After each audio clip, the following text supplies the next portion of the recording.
I'm back.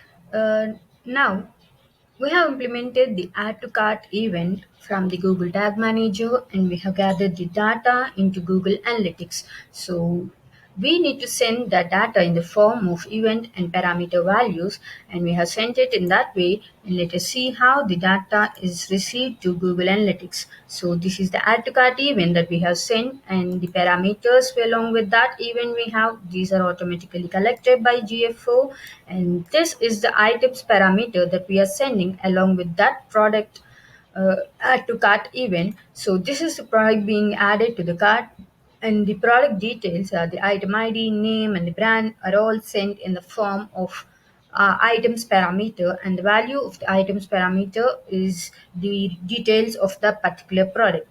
So this is one way of implementing the enhanced e-commerce tracking. And then we have the other way of implementing the enhanced e-commerce tracking by using the already implemented GA3 enhanced e-commerce data layer structure, as we have over here the enhanced e-commerce for GA3. So most of the e-commerce websites might have already implemented this data layer by using this data layer structure to track the enhanced e-commerce events like this. When they click on a product, e-commerce click, and then the action field and the products. And for the purchase event, and checkout events, it should be containing the action steps and the options they choose while paying the payment.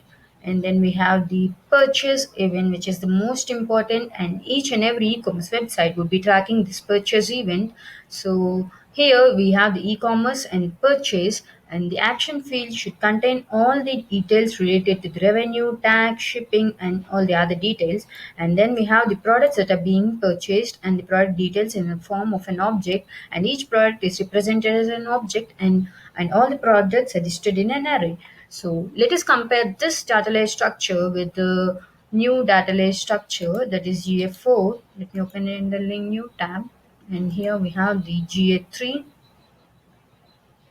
So let us compare the purchase event that we are going to implement right now in the next video.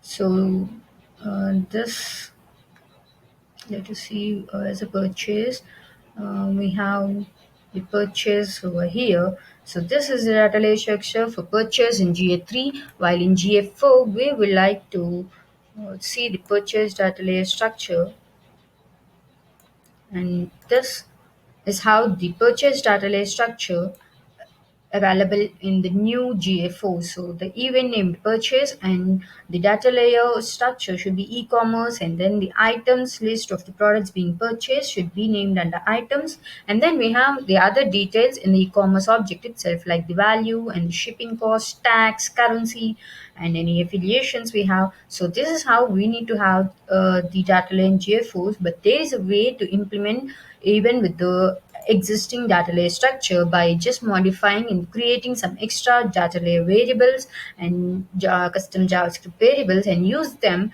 while sending the event parameters along with the events or the enhanced e-commerce events. And in the next video, let us see how can we implement this purchase event through the existing data layer and create the different variables and just send this data to Google Analytics 4. And this data would be very much useful because we can know the users purchasing which kind of products, and the products are getting the more number of purchases or getting the add to carts, and the purchase revenue that we are getting from that particular product, and we can engage on those products later on. Thank you.